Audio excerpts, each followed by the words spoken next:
AG ನ್ಯೂಸ್ಗೆ ಸ್ವಾಗತ.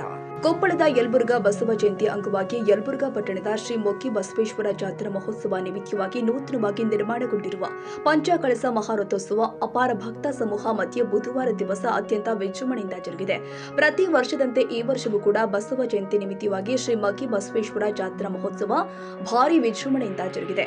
ಈ ವರ್ಷವೂ ಹೊಸದಾಗಿ ನಿರ್ಮಾಣಗೊಂಡಿರುವ ನೂತನ ಪಂಚಕಳಸ ಮಹಾರಥೋತ್ಸವಕ್ಕೆ ಯಲಬುರ್ಗಾ ಪಟ್ಟಣದ ಶ್ರೀಧರ ಮುರುಡಿ ಹಿರೇಮಠದ ಶ್ರೀ ಬಸವಲಿಂಗೇಶ್ವರ ಶಿವಾಚಾರ್ಯ ಮಹಾಸ್ವಾಮಿಗಳು, ನಿಡಗುಂದಿ ಕೊಪ್ಪದ ಶ್ರೀ ಚನ್ನಬಸವ ಶಿವಾಚಾರ್ಯ ಮಹಾಸ್ವಾಮಿಗಳು, ಕುಕನೂರಿನ ಶ್ರೀ ಅನ್ನದಾನೇಶ್ವರ ಶಾಖಾ ಮಠದ ಡಾಕ್ಟರ್ ಮಹಾದೇವ ಸ್ವಾಮೀಜಿಗಳು ನೂತನ ಮಹಾರಥೋತ್ಸವಕ್ಕೆ ಚಾಲನೆ ಕೊಟ್ಟಿದ್ದಾರೆ.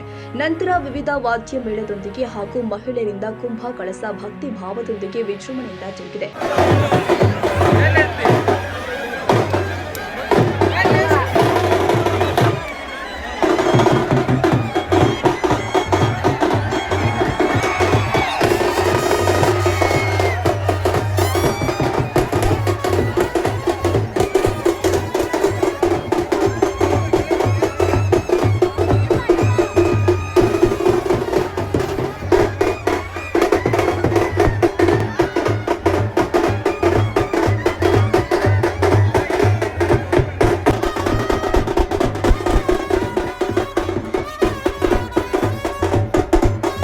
ಈ ಸಂದರ್ಭದಲ್ಲಿ ಯಲಬುರ್ಗಾ ಸುತ್ತಮುತ್ತಲಿನ ಹೊಸಳ್ಳಿ, ಚಿಕ್ಕೊಪ್ಪ, ಕುದ್ರಿ, ಕೋಟಿಲಿ, ಮಾರನಾಳ, ಮನಸಂದ್ರ, ಮುಧೋಳ, ತುಂಬುರುಗುದ್ದಿ, ಸಂಗನಾಡ ಗ್ರಾಮದ ಇನ್ನೂ ಹಲವಾರು ಗ್ರಾಮದ ಭಕ್ತ ಸಮೂಹ ನೂತನ ಪಂಚಕಳಸ ಮಹಾರಥೋತ್ಸವ ಸಂದರ್ಭದಲ್ಲಿ ಉತ್ತತ್ತಿ, ಹಣ್ಣು ಸಮರ್ಪಿಸಿದ್ರು.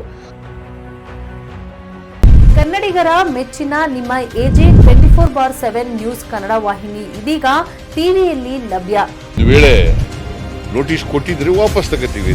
ಇವತ್ತು ವಕ್ಫ್ ಪ್ರಾಪರ್ಟಿ ಅಂತೇಳಿ ಬರ್ತದೆ ಅಂತ ಹೇಳಿದ್ರೆ ರೈತರು ಬೀದಿಗೆ ಬಂದ್ರೆ ಏನ್ ಮಾಡ್ಬೇಕಾಗತ್ತೆ? ಯಾರು ವೋಟ್ ಹಾಕಿಲ್ಲ ಅಂದ್ರೆ ಗ್ಯಾರಂಟಿನೆಲ್ಲ ಸ್ಟಾಪ್ ಮಾಡ್ಬಿಡ್ತೀವಿ.